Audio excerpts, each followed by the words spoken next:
Hello, welcome to Morning Inspirations. We are reading peace scriptures from the Messiah coming.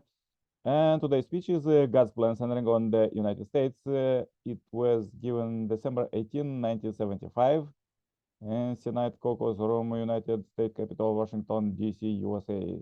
The second invitational lecture for United States senators and congressmen. Most esteemed congressmen, in short, the members of Congress, ladies and gentlemen, first of all, I would like to sincerely thank Mr. Inchorde for his kind words of introduction, and I would also like to express my gratitude to all of you for coming to attend this meeting despite your busy schedule. It is a great honor for me to speak to you today in this beautiful hall at the United States Capitol. This is the second opportunity I have been given to speak to the eminent members of the United States Congress. The first was on October 8, 1974. On today, about 14 months later, I stand here in this hall once again, a subject of controversy. During the past 14 months, the media in the United States have gradually made me a subject of controversy.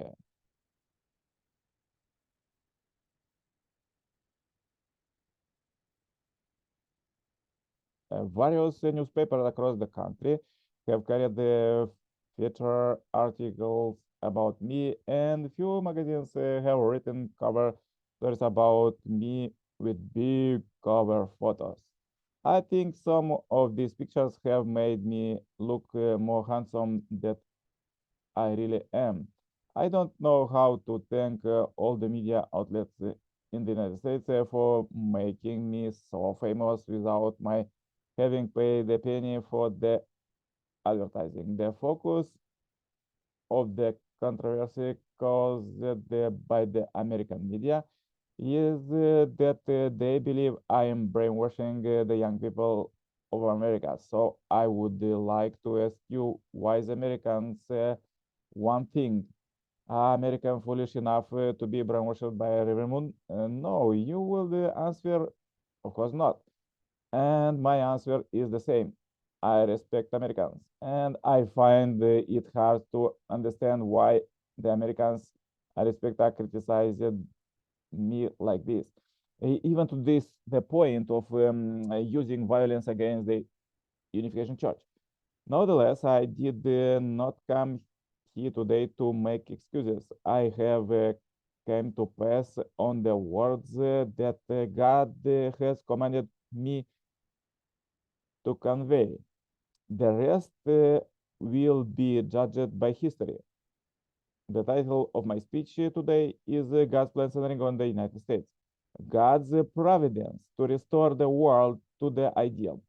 For us to know about God's plan, we first need to know His will. God is an eternal, unchanging, unique, and absolute being. Therefore, His will must also be eternal, unchanging, unique, and absolute. God has a purpose and an ideal when He created human being. And if that purpose had been achieved, the world would have become united through love. It will be a world where all humanity will live in harmony as brothers and sisters, attending God as their Father, with all humankind as one great family. In the world, our world would be united with all people united, centering on the will of God.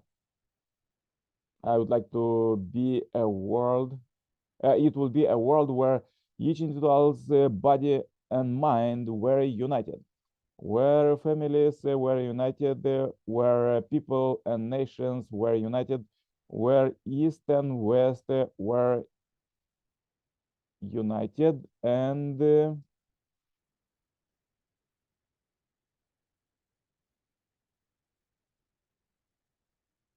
sorry, wait a second. Where God and humankind were united.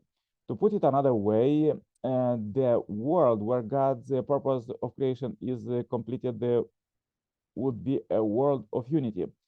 The task of building this unity remains extremely difficult, yet it is the most important task we face today. Today's reality is far removed from this ideal world, and this tells us clearly that something is wrong at fundamental level. What would that be? Due to the fall of the human ancestors, Adam and Eve, the will of God could not be fulfilled according.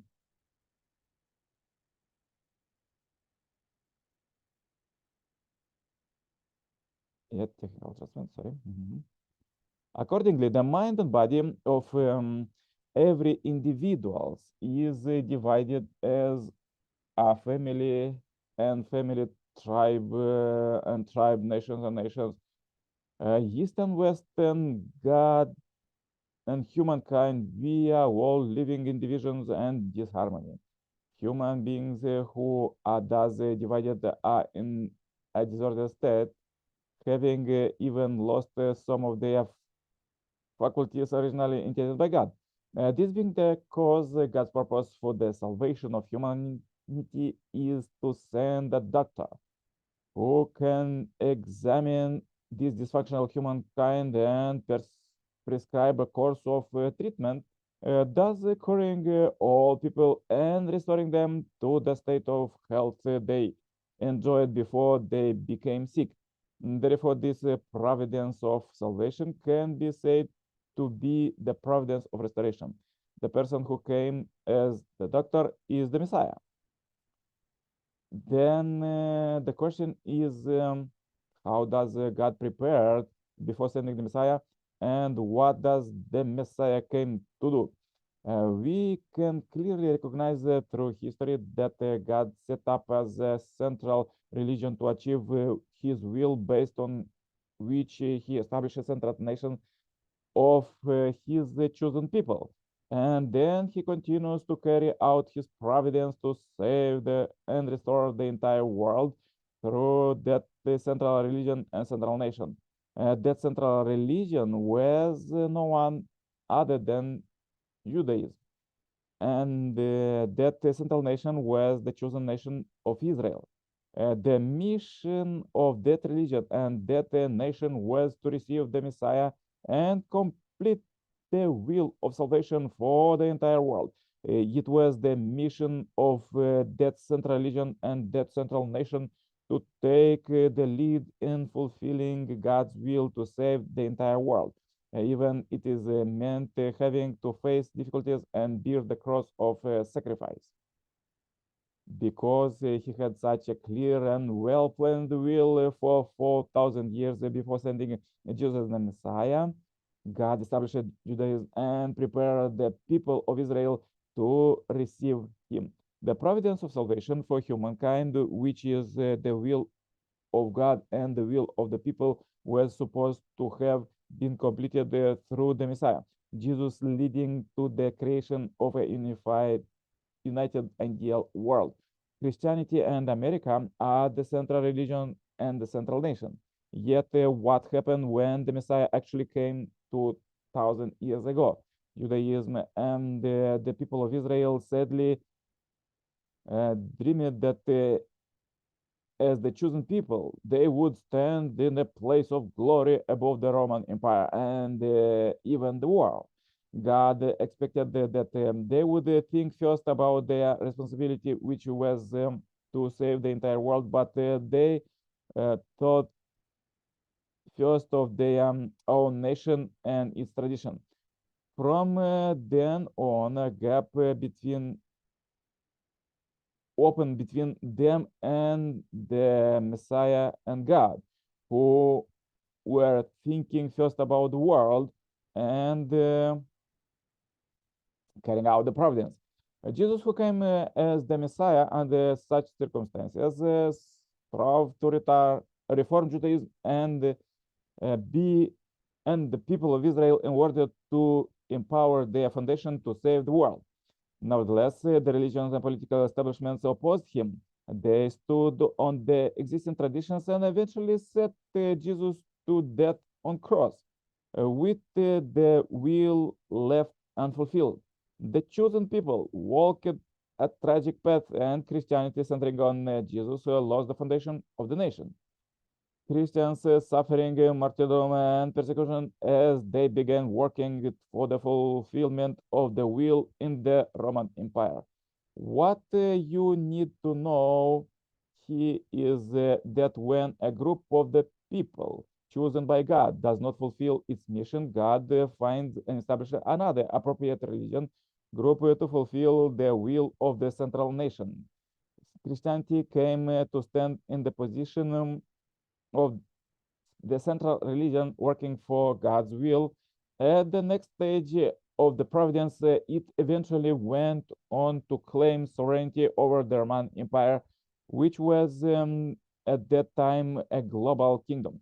Thus, the religion of Judaism and the nation of Israel lost the foundation that had taken for thousand years to establish.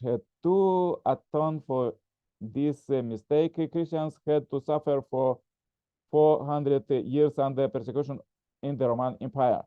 God has met for the Roman Empire to unite completely with the Christian leaders of the time and march forward with them to save the entire world.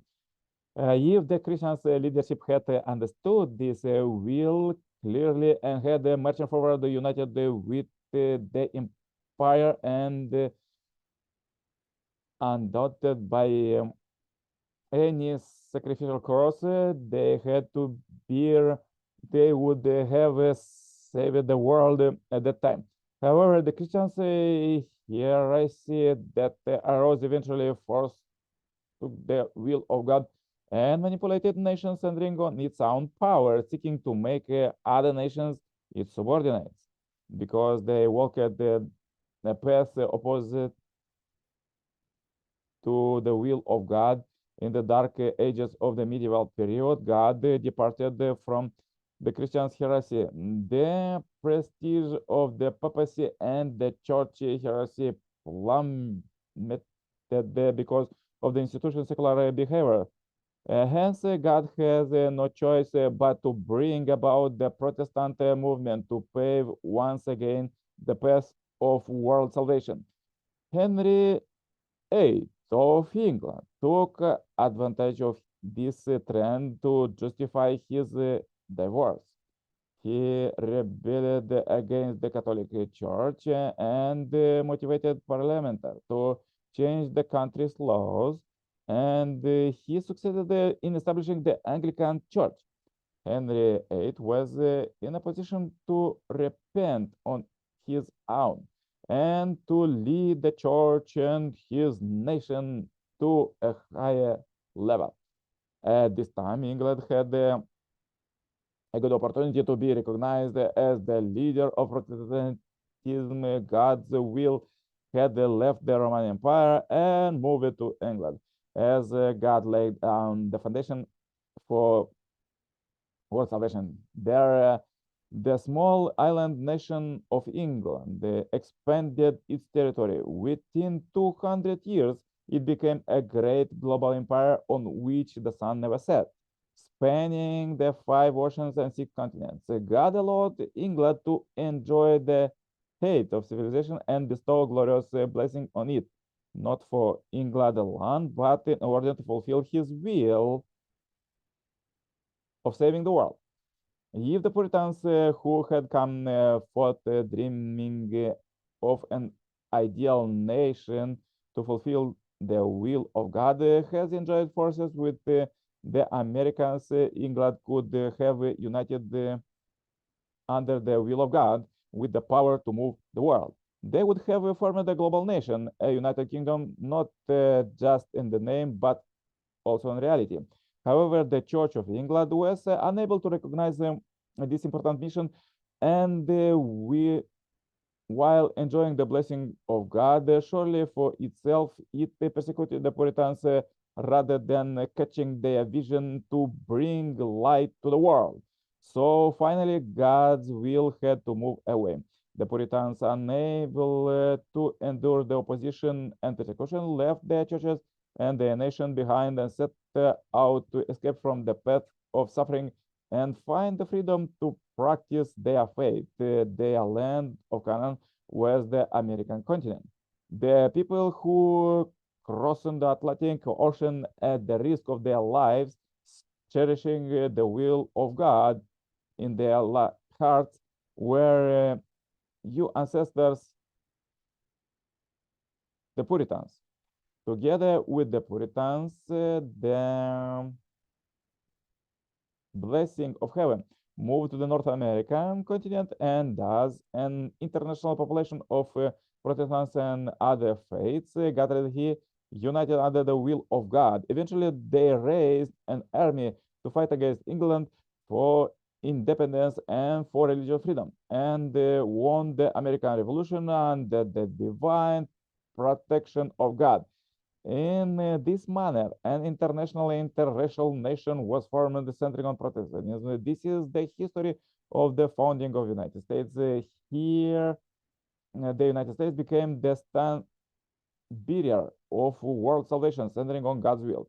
It came to shoulder the important mission of harmonizing church and state into one culture.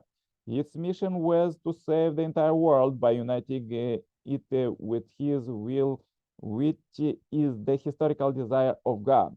The founding principles of the United States eventually were articulated as one nation under God, which is not a coincidence, for the country came into existence under the will of God. For this purpose, God brought the 6,000 years history of His providence to a victory age, and at the same time, after Israel's mistake, the United States and Christianity inherited and carried forward the 2,000 years Christian providence. Through its 200 years history, the United States brought an end to the internal and external mistakes that occurred during the 2,000 years after the time of Jesus. By preparing both a spiritual and material civilization, it became the nation equipped with the conditions to receive the Messiah, who came again to save the world under the will of God. You need to know that in this way, the United States and Christianity together have become the global nation in the position of the second Israel, with the soul of a church, which will complete the will of God worldwide. Americans need to awaken to the will of God.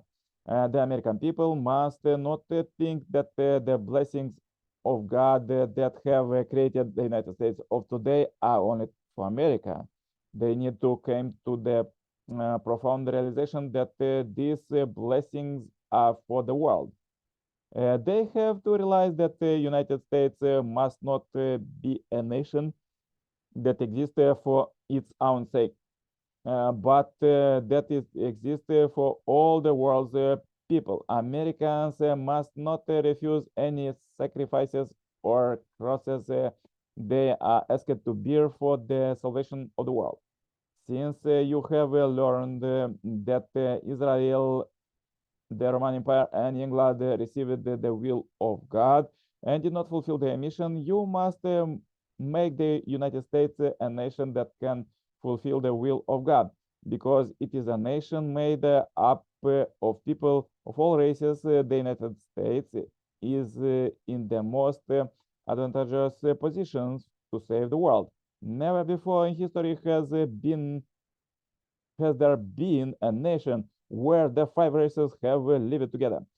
If not for the divine protection of God, it would already have become divided through racial war and eventually would have perished. Therefore, the fact that it has, on the contrary, been blessed and continue to thrive can be attributed to the amazing will of God. The American people must now awaken and know the meaning of God's blessing. Since the United States has reached the height of its spiritual and material civilization, it can become a nation that can await the returning Lord, just as the first Israel earned for the Messiah, as the representative nation made ready according to God's will.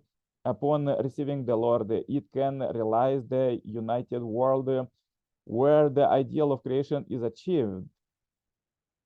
It was God who brought about the victories of the First and Second World Wars, and it was the will of God that guided the United States to organize the United Nations. Originally, the UN was to have become the headquarters where nations of the world, centering on Christianity, could came together in solidarity. The admission of communist nation to the UN was absolutely not God's will. The United States did not manage things well after winning the war. It had the responsibility to protect the and supervise both the Allies and won the Second World War and the nations connected with those allies. So, if the United States had understood the will of God, it would have boldly taken over the nation of Satan's side. It would have brought together the free nations of the world to join the democratic realm, thus restoring the entire world centering on God's will. That moment in time was good opportunity for this to have happened. However, at the time of the United States,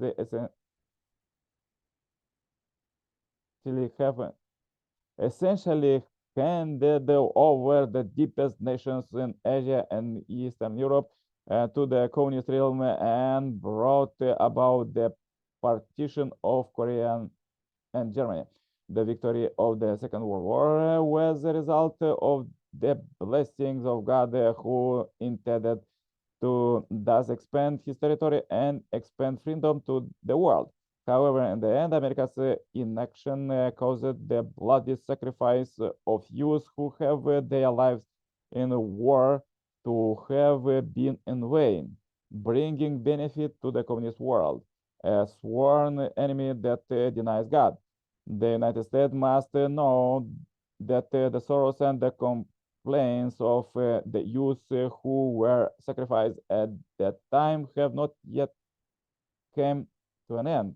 Moreover, the United States retreated from the holy calling to protect the free world. And this caused the nation Vietnam, which was under its protection, to suddenly become an unfortunate sacrifice. As a result, the trustworthiness of the United States plummeted international, and the cries of resentment continue to rise day by day. The UN has lost its footing and has now become the unrivaled stage of communist nations, a place where Israel, the United States, and Korea are outmost and this project. That is not at all. Within the United States, alarming problems are growing more and more severe each day. Those problems include not only the matter of racial discrimination, but also the problems caused by drugs, the corruption of adolescents, and the destruction of the family, and the issue of crime. Every one of these problems is serious. However, the problem of communism is the most crucial. The churches, which claim to attend God, need to play a leading role in solving this problem. But they are losing more and more young people, so that many churches have begun to look like senior centers. The American people having forsaken the will of God, which would have us work for the family, the nation, and the world that is for the sake of the whole are now living instead with an extremely egoistic view of life and values. They need to fear the inescapable judgment of heaven. This rate, God will leave America, and then this country will be bereft of its blessings and will become wretched. I believe that you must face the fact that this is already starting to happen, and the country's leaders, including the members of Congress, more than anyone else, need to be awakened to work yet harder. It is God in your heart, is God in your family, in your neighborhood, in your society, and your nation, and is God in the White House.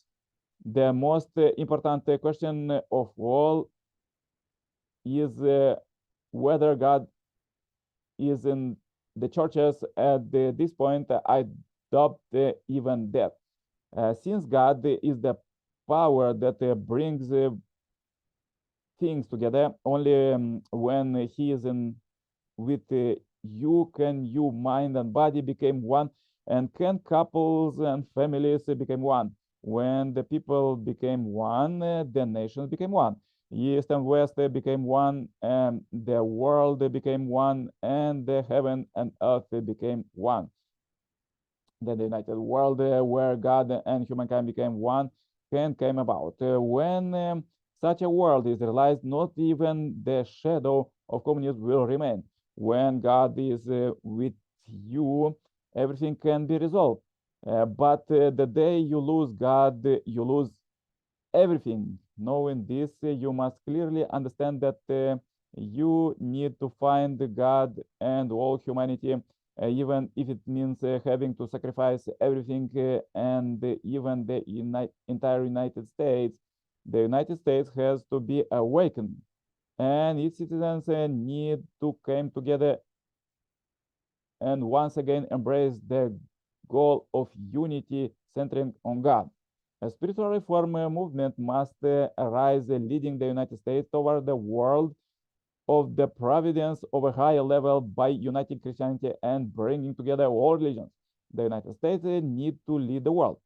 Look at how things stand now. The Christianity of the present day is not providing the leadership of the world needs. We absolutely need a guiding philosophy that can provide educational and supranational level, empowering the minds of the people throughout the and completely.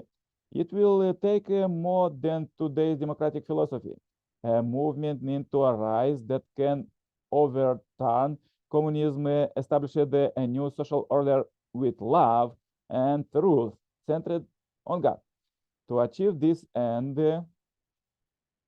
America's young people are being brought together in solidarity in order to awaken the United States to be equal to this global task. Your country needs to be trained and prepared. No one other than the Unification Church is doing this. The United Church has the content, teaching, and organization to accomplish this. We are working to reveal God's will and teach people about it logically. We are working to connect the material civilization of the West to the spiritual civilization of the Eastern nation, centering on the United States, thereby creating a cultural realm connecting the entire world. This will establish on this planet the ideal world, thus completing the purpose of creation, which is the will of God.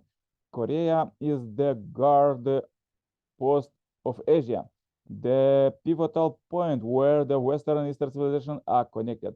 In this regard, you need to understand how important it is for the United States to protect Korea in accordance with God's will, because the United States has not realized its crucial historical mission of connecting the East and West as it was prepared to do, and is truly to focus only on itself. God, the commander, me to come and work in the United States, to rework in this country to fulfill its mission. The task that the United States need to fulfill under God's will on earth will enable it to avoid the fate of Israel, the Roman Empire, and England. America need to return to its founding principles. She needs to bring the church and the state into full harmony in accordance with the formula of God's will, and became the nation that attends him throughout the proudly and completely. The United States must work together with God to save the entire world, even at the risk of sacrificing itself, to fulfill its mission as the standard bearer that runs at the forefront, uniting the kingdom of heaven and earth is realized. When it can accomplish this, the United States will have completed the eternal will of God and will become an eternal blessed nation.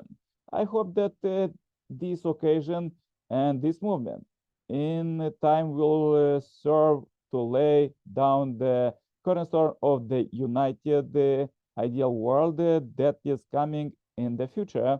That is the kingdom of heaven on earth. I would like to conclude by praying that all blessings be with you, your families, your workplaces, and your nation. Thank you. Okay, this was a speech for today. So a nice inspirational word that words that first we're supposed to put God at the forefront, and God in our life, our families, and the countries, and the full world. And this is the most problem of today's world.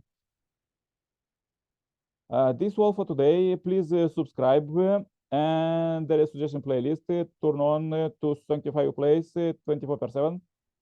And see you tomorrow morning with more powerful speech. Bye bye.